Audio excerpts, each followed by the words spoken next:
Мотор. Здравствуйте, меня зовут Алина, я журналист с Украины.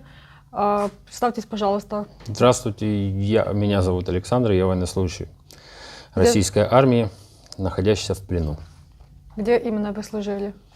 Я служил в воинской части 1340, которая базируется в городе Севастополь. Объясняй все-таки, что это под записи для публикации, все это видео. Да, это видео для публикации, потом оно будет опубликовано. Так. Я понимаю украинский. Скажите, пожалуйста... Мне все-таки стало интересно, откуда вы понимаете украинский? У меня родственники живут в Украине. То может вы украинскую воду держите? Скажите, пожалуйста, расскажите свою историю. Чем вы занимались в России и до того, как вы поехали в Севастополь? Я военнослужащий, служу по контракту с 2002 года в этой части, которая в Севастополе находится. И вот в 2022 году дали команду прибыть сюда. Нам рассказывали то, что мы будем на третьей линии, третьим эшелоном, это стоять где-то там сзади, в тылу и что-то обеспечивать. Но получилось так, что так не получилось, и вот попал в плен. А вы с 2002 года в Севастополе? Да. Расскажите, пожалуйста, как вы помните 2014 год? Что там происходило? Ну, у меня должность тогда была старшина роты. И я, как вот 2014 год, когда происходили мероприятия различные, вот нас посадили, основную часть посадили на казарму, и я по своей должности находился в нашей части и экипировал команды, которые куда-то убывали от моего подразделения. Выдавал им то, что надо, всю экипировку, продовольствие, экипировку и так далее.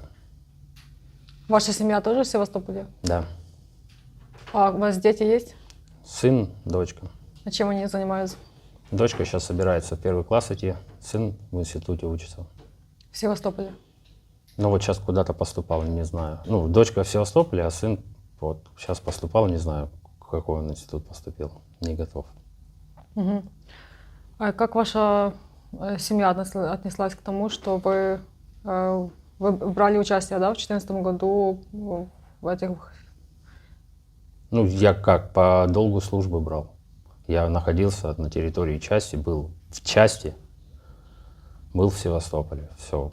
Вы понимали, что это часть Украины? Нет, это российская часть была. Нет, это Крым. Вы понимали, что это часть территории Украины? Тогда да. А сейчас? Сейчас вроде приняли Кого куда? какие-то, прошли мероприятия, вроде там уже все российское стало.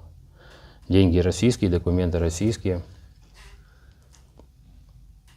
Как вы относитесь к тому, что Россия оккупировала Крым и незаконно его забрала временно? Мне как на это, ну, я не знаю, как мне это... Мне нечего сказать тут. Вы считаете Крым украинским или российским? Я живу там, в Севастополе. Крым российский. То есть Крым вы считаете российским? Да. Угу. Почему?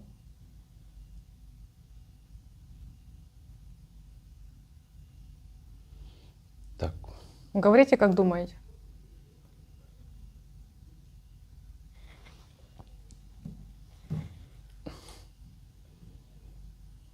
Даже не знаю, что сказать, почему. Не готов пояснить. Вы боитесь чего-то? Нет, я не могу пояснить это. Вы боитесь ответственности за то, что Я вы... только что вам сказал нет. Угу, я поняла. Хорошо, расскажите, пожалуйста, как вы 24 февраля, наказ какой у вас был, что вам говорили делать, какие задания перед вами стояли? Я в это время находился в командировке. Где? За пределами части, но в Севастопольском гарнизоне, в другой части находился. До мая месяца я там находился.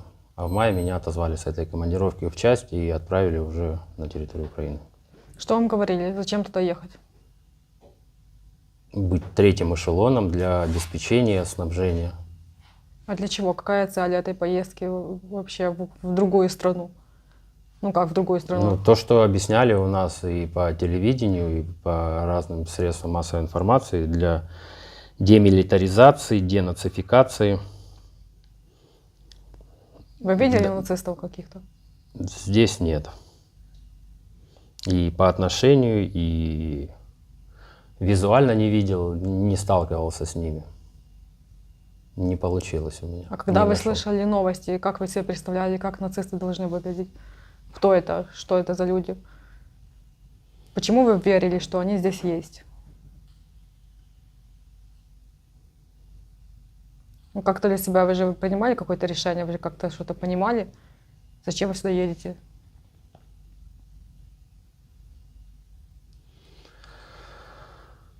Так, как бы я даже не знаю, как бы я представил, как я представлял нацистов, вот честно не скажу, не знаю. Ну как-то страшные какие-то люди, вот так я представлял их себе. Вы думали, что в Украине в 21 веке есть какие-то нацисты, да? Что они должны были делать?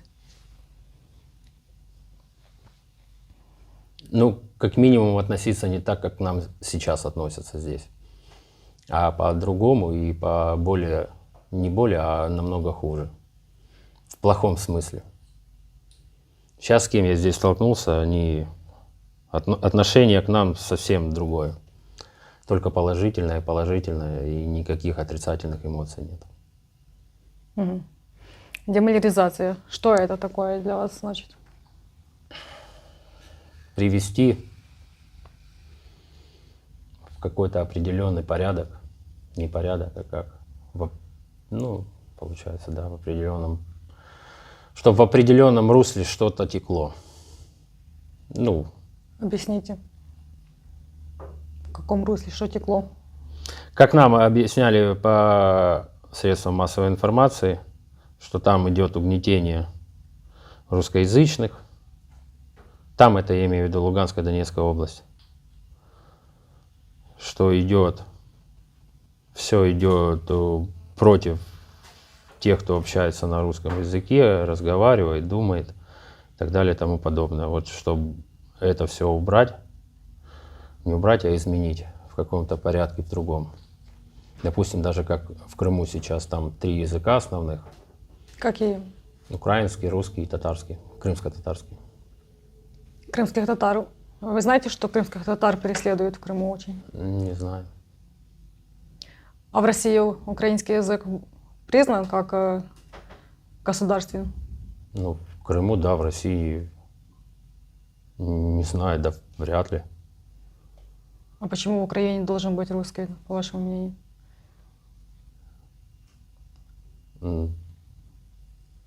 За него в России никак не ущемляют его. Там, я не говорю, что в Украине должен быть русский признанный как государственный. Я не это говорил. Я про русскоязычный говорил. Вы знаете, что у нас в Украине свободно разговаривают и Да. на русском, и на украинском. Знаю. Вы верите в то, что Украина могла бы напасть на Беларусь или на Россию? Нет. А почему должна демилитаризация приходить какая-то? Для чего? Вы понимаете, что это за слово и что оно значит? Ну, я сейчас попробовал объяснить, что это. Мгм. Но по ходу дела это не то, как я понимаю это. Раз вы меня переспрашиваете. Значит, не понимаю. Как вы считаете, вот страна, у которой есть ядерное оружие, должна угрожать как-то и ущемлять другие государства? Не только Украину. Там. Вы же понимаете, что Россия так делает с многими государствами? Беларусь, Страны, Грузия, Казахстан. и тому не подобное. только у которых есть ядерное оружие или нет ядерного оружия. Они вообще сейчас, политика придумана для чего? Чтобы разговаривать, чтобы не доводить до такого. И люди научились говорить только для того, чтобы разговаривать, чтобы не выяснять все силой, а идти как путем общения, идти на компромиссы, идти на уступки. Россия пошла на уступки? Не знаю. Я не могу за всю страну сказать. У меня не то. Хорошо. Расскажите, пожалуйста, а где вы читали новости? Вот какими ресурсами вы пользовались до 24 февраля? Новостные информационные каналы Российские. по телевидению, да. Вы верили, вы верите, что в России есть независимая журналистика? Да. Расскажите, пожалуйста, как можно детальней, как вы заходили в бои, в которые вы брали участие? Расскажите об этом. 23 мая этого года, 22 года, мы на поезде приехали, по-моему, не скажу куда, вроде Волноваха. Там есть ЖД сообщение в Волновахе? Не знаете? Железнодорожное сообщение есть? Вот, вроде мы туда приехали на поезде. Оттуда автобусами нас перевезли. Мы целый день ехали. Населенный пункт называется Затишный. Там с нами проводили занятия. Ну, как это называется? Подготовка. Подготовление. Да. Ну, занятия по подготовлению, тактические занятия были, вот. С нами 3 недели проводили эти занятия, потому что наше подразделение было сформировано из многих подразделений, ну, из разных частей люди поприходили, с разных должностей, и не по той специальности, по которой здесь были применены по предназначению. То есть заново слаживали нас, как учили, обучали, показывали, рассказывали. После этого, как они посчитали, что у нас закончилось, 3 недели прошло, закончилось занятие, нас отправили в другой населенный пункт. Название я вам не потому, что не знаю, не помню. Там именные названия идут у этих поселков, и они у меня слились в одно. Мы были в этом населенном пункте,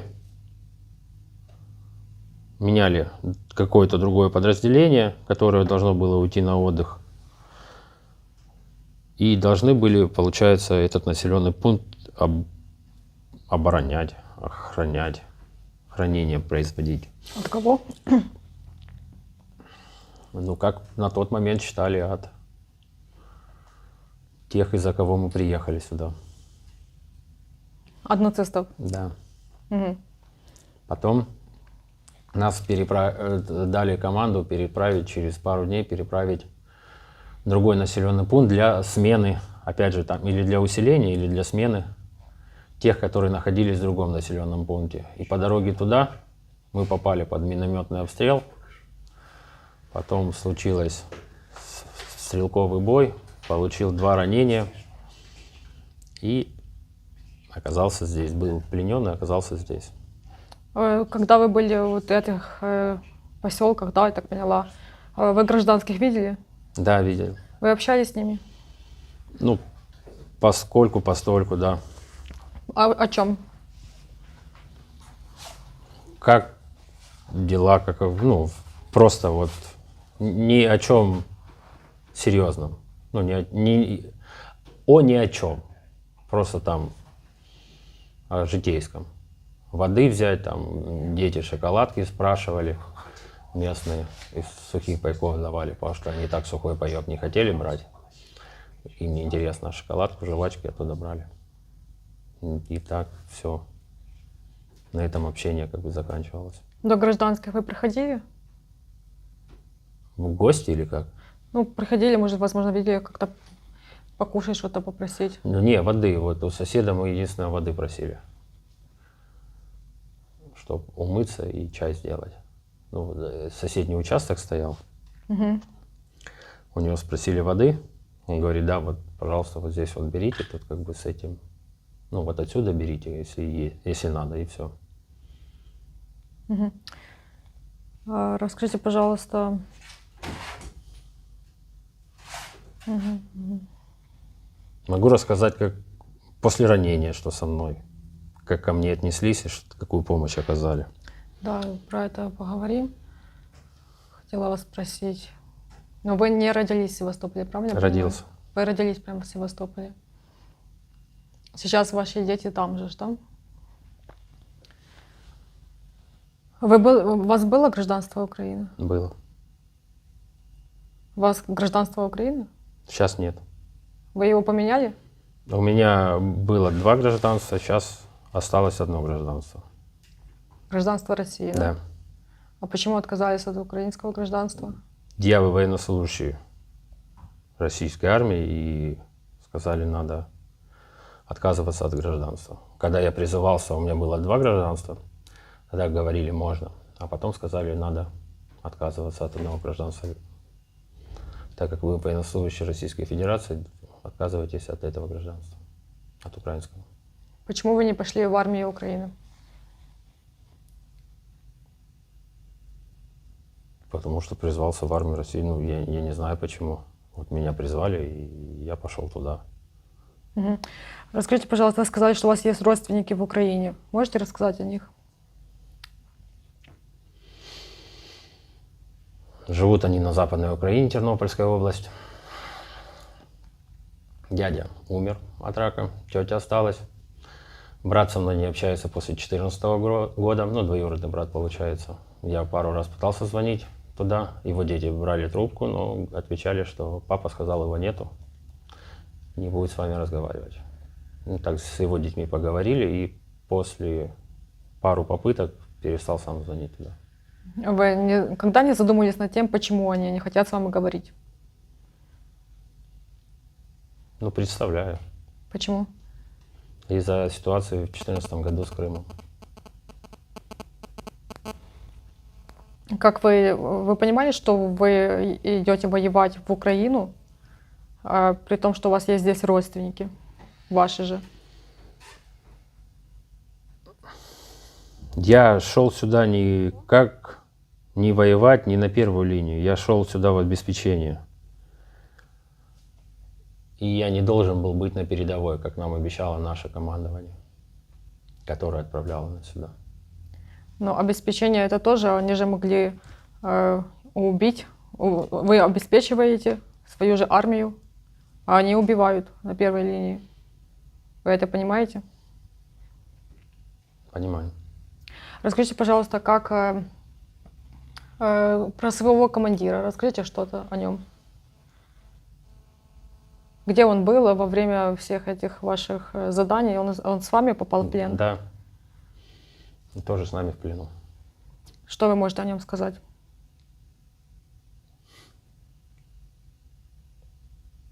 Где-то что-то, наверное, не досмотрел, раз мы здесь оказались. Больше я ничего не могу сказать. Что-то пошло не так. А он вам, как вам он объяснял? Я с ним не общался после этого. После плена? Ну, после, да. А до этого? Как Ну, он мы объяснял вам? в разные места, как Мгм. в разное время попали. Ну, после плена я не общался с ним, я не знаю, как он, что он. Знаю, что тоже в плену.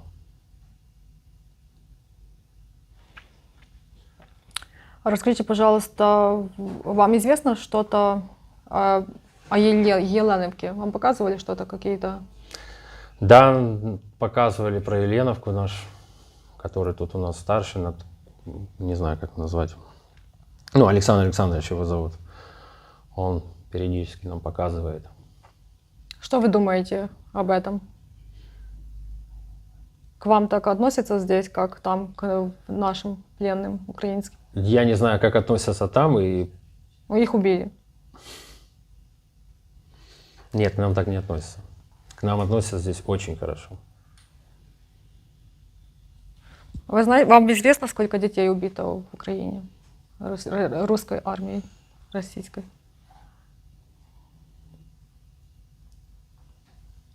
Что вы думаете об этом? У вас тоже, вы говорите, есть Да. дети. Ну, насчет детей это вообще отдельно. Не отдельно, это просто крайне негативная ситуация. Дети ни в коем случае не должны страдать ни при каких условиях. Ни в каком виде, ни в какой форме. Дети должны быть детьми. Быть и оставаться ими. Известно вам ли, что здесь и русские солдаты насиловали детей? Я слышал о таком, но у меня в голове не укладывается, как это возможно. Что должно сподвигнуть взрослого человека на такое? Даже вот, не знаю, как это. Что доводит людей до этого? Вот российская пропаганда показывает о том, что в Еленовке убили сами же украинские военные. Но при этом удар по Еленовке, там вот есть видео, где российские медиа, вот я так говорю по-русски плохо, Говорите по-украински, я понимаю. нужно по-русски говорить. Есть такое видео, не знаю, видели ли вы, где рассказывает... Что-нибудь известно о состоянии сотрудников СИЗО? К радости сотрудники СИЗО не пострадали. Они сейчас находятся в хорошем состоянии. Пострадали, к сожалению, только пленные. Вот. Известно о состоянии. Это российские медиа рассказывают о том, что в Еленовке не пострадали российские в колонии, то есть в колонии есть колония, там пострадали только пленные, а то те, кто наблюдал за ними, не пострадал. Что вы об этом думаете? Вы знаете об этом ситуации вообще? Ну вот именно вот это видео нам и показывал Александр Александрович. Да? Да, Мгм. вот с этим комментарием. Как вы думаете, что вы думаете? Думали об этом? Как может в колонии не пострадать русские, которые смотрят за пленными? Не считаете ли вы, что это все умышленно было? Ну там тоже, там же она не сказала, русские не пострадали, а пострадали только украинцы. Она Там сказала, пленные пострадали. Вот, пленные только. пострадали, а эти в хорошем состоянии. То есть, может быть, тоже жертв, ну, есть, но не смертельные, а такие, как сказать, раненые. Либо еще что-нибудь. То есть тех спалили в Шевчент, вы видели фотографии? Да. А те не пострадали вообще? Ну, может, подстроено. Может, вот как сказать, вы тоже, вы не во все верите, что вам показывают, правильно? Пока сами не увидите. Вот Правильно. нам показывают Допустим. одну сторону, вот одно и то же. А сам, когда ты этого не видишь, ты ж не знаешь, что там происходит. Уже тем более наступали на такие грабли перед тем, как попасть сюда. Тоже смотрели одну сторону. То, что тут одни нацисты, тут все плохо, тут надо всех спасать. А когда попали сюда, тут, оказывается, к тебе по-человечески относятся. Нацистов практически, ну не практически, а ты не видишь, либо они от тебя огораживают их, либо они просто не попадаются к тебе. И ты понимаешь, что здесь совсем все по-другому, не так, как показывали у нас.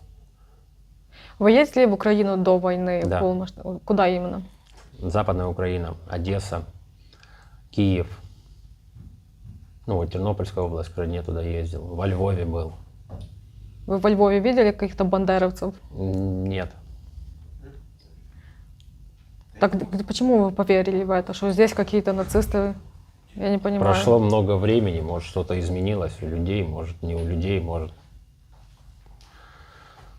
Не знаю, почему я в это поверил. Вы считаете себя оккупантом? Нет. Почему? Я являюсь военнослужащим и выполнял приказ. В другой стране. Вы зашли в другую страну изначально. Вы понимаете это или нет? Ну, давайте так, если украинские военные, припустим, пойдут где-то в Москву, это будет оккупация? И начнут там какие-то военные действия? Как вы считаете, это оккупация или это нормально?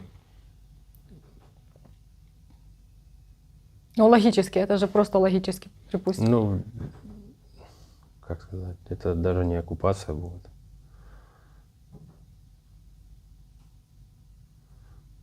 Это будет то, о чем не смогли договориться дипломаты. Даже не знаю, как это назвать.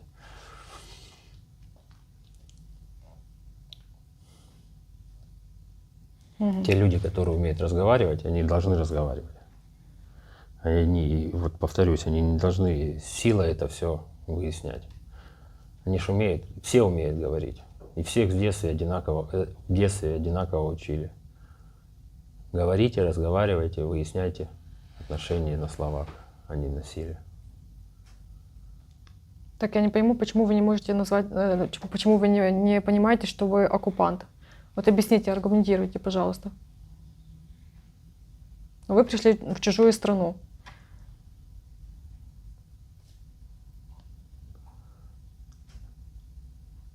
Я...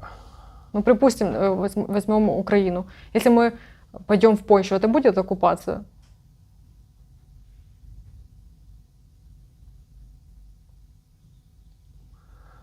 Вы только что спрашивали про Москву. Это просто два логических, ну, просто... И сейчас тот же вопрос, да. но только... Ну, еще раз говорю, это вот то, о чем не могут договориться люди, которые умеют разговаривать. Хорошо. Что вы хотели сказать президенту России? Нечего. Вы считаете, он все правильно делает? Я ничего не могу ему сказать. Не готов, не могу, я даже не думал об этом.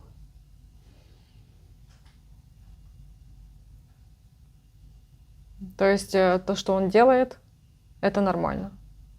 Вы не хотели бы ему сказать, чтобы он это прекратил как-то? Вы говорите, что нужно договариваться.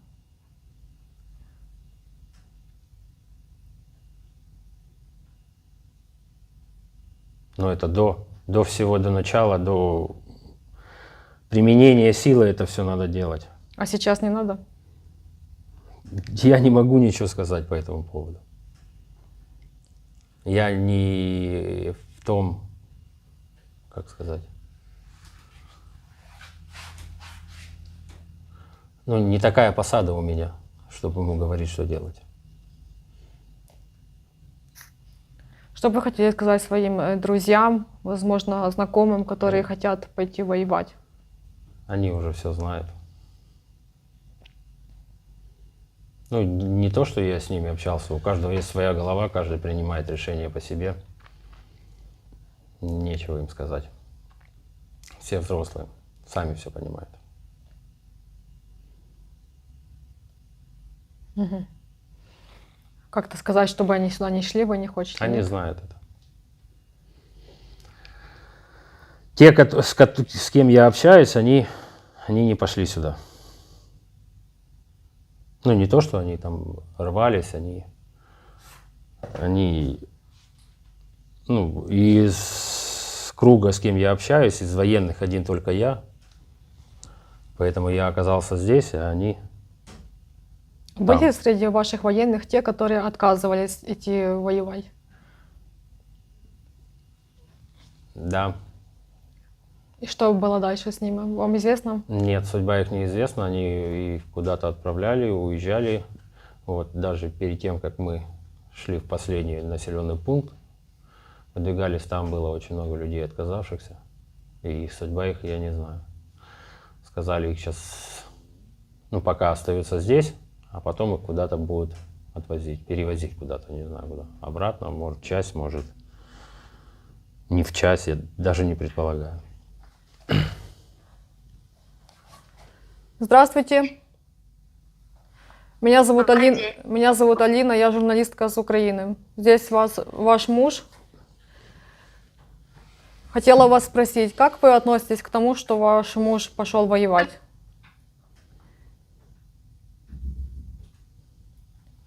Вас очень плохо слышно, прерывается связь. Говорю, как вы относитесь к тому, что ваш муж пошел воевать? Наш разговор будет опубликован и записан.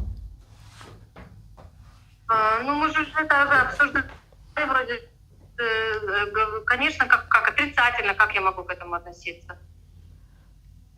Я не то чтобы, ну, у меня муж военнослужащий, понимаете, тут особо там не спрашивали, хочешь ты или не хочешь. А вы сейчас в Крыму? Да. Мгм. А скажите, пожалуйста, как вы считаете, Крым Украина или Россия? Конечно, Россия. Мгм. Поняла. Хорошо, держите. Привет. Привет. Тебя рада видеть. Я так рада, что ты мне позвонил, Сашечка. Я так что, боже, какой ты хороший. Как у тебя дела? Скажи мне, пожалуйста. Все хорошо. Все хорошо? Да. Сашулечка, мы работаем, ждем. Буду ждать столько, сколько нужно. Все будет хорошо. Рано или поздно все закончится. Сын всё куда случится, поступил? Не переживай. Что? Куда сын поступил? Поступил в Питер. В пятницу его везу туда на неделю. Там надо с военкоматом порешать все дела. В пятницу я его отвожу. 29-го вернусь. Все в порядке. С этим все хорошо. Всё Вопросов хорошо. нет. Все. В школу дочка Всё что, нормально. готова? Все готово, самые большие банты, как ты заказывал, все куплено, все сделано. Сашулечка, у нас все хорошо, вот только что тебя нет. Все будет нормально. Мы ждем столько, сколько нужно. Мы всегда все на связи, всегда все ждем, всегда все переговариваемся. Все хорошо, котеночек. Вот ждем тебя. Ой, ничего, конечно, не говорят никаких. Ждите и все, ждите. А как Ну что? а все, статус Да, поменялся? А? Статус поменялся, я уже не без вести пропавший или все еще без вести пропавший? Да нет, я вот сразу тебе поменяла, все хорошо. Поменяла тебе, все в порядке. Хорошо. Все нормально. Я понял. Ну, Я за Точно. друга можно скажу тоже, чтобы жене Алло, алло. передал? А друг же у нас был. Алло, Вот этот, который наговаривал. Сашулечка, Рыжий. ждем тебя. Все хорошо, будем ждать столько, сколько нужно. Когда-то это безумие все закончится. Зай, когда-то это все безумие, все будет хорошо. Ждем. День, утро начинается с тебя, и день заканчивается разговорами о тебе, только о тебе. Все нормально будет. Ты там держись, чтобы все хорошо. Как здоровье, Сашуль? Все нормально, лечат, все хорошо, все кормят вообще изумительно. Отношения тоже хорошие. Слава Богу, спасибо им большое. Ясно. Сашечка, все, зайка, так тебя люблю, вообще все будет хорошо. Ну, дочка целыми днями только ложится спать и молится о бабочке, просыпается и вообще прям постоянно все. Она сейчас у мамы, в общем, все нормально. С Глебушкой тоже все хорошо, он, конечно, переживает, все нормально. Поступил, все, отвезу его, привезу дочка, я уже надеюсь, что когда-то это закончится ближайшее. Мы встретимся, увидимся, в общем, не увидимся, а встретимся, и все будет хорошо. Я понял. Сашу, я тебя очень люблю. Я тоже. Вообще прям просто все хорошо, мой любимый. Я так рада, что спасибо этим ребятам, что нашли вот такой позвонить. Это просто прям это бальзам на душу, потому что мы живем неделями без новостей, без ничего, и это ожидание просто ужасно. Я смотрю, у тебя волосы пострижены, борода нет, ты специально не стрижешь? Да. Понятно, Зая. Я так рада, что ты улыбаешься, я так рада. Вообще, мы все работы, все друзья, все тут, все на связи, все всегда там что, ждем в ожидании каких-либо там известий, новостей. Сейчас пока, ждем, мы ничего не решаем, ничего не знаем. Все, что в наших силах было там сделать, мы сделали. Хорошо. Поэтому я тебя безумно люблю, Я тебя тоже. безумно жду каждый день про тебя. Все, давай, пока. Слушай, давление как твое? Понятия не имею. Нормально. Расскажите, что вам давали покушать на обед. Живая. Я в прошлый раз, Саш, ты когда позвонила, я слова забыла вообще, как разговаривать, я до речи потеряла. Даже мне сестра, что как у него здоровье? Я говорю, да я не знаю, я даже не спросила. Вот я тебе рассказываю. Кормят нас тут идеально. Слышишь? Солнышко, я тебя очень люблю. Все будет Завидую. хорошо, котеночек. Закончится когда-то этот кошмар. Кошмар этот закончится рано или поздно. Все уже устали от этого, надоело. Боже, да просто. Ой, так что вот так. Я сейчас Глебушку отвезу вот в пятницу и вернусь до 1 сентября. Все, и уже надеюсь, потом уже прям. Хорошо. Сашуль, а там есть нормальные все условия такое все? Да. Все говорю, все хорошо. Ты в какой-то библиотеке, ты что, читать начал? Да, пришел книжку выбирать. Сейчас «Молодую гвардию» заканчиваю читать, другую возьму. Санечек, вообще ты мой... Что? А, не. Вон, порекомендовали почитать. О, да, ну... Учение свет, Санек. Поэтому знай твою любовь к чтению. Ты им сказал, что ты дальше букваря не читал. Ну, не любит человек, он любит YouTube. Все, Ой, заканчиваю. спасибо тем ребятам, которые в прошлый раз звонили. Я не знаю, это один день одни интересно смотрела все их интервью, я их теперь главный подписчик. Ты же знаешь, как я отношусь к интернету. Но... Ой, вообще, Сашечка, вообще прям, я так рада. Спасибо, что вы позвоните. Прям...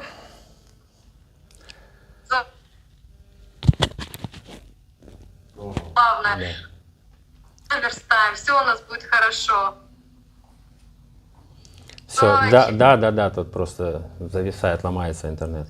Ладно, все, солнышко. Сашулечка, ну еще секунду. Раз, прошла секунда. Саня. Я тебя люблю, пока.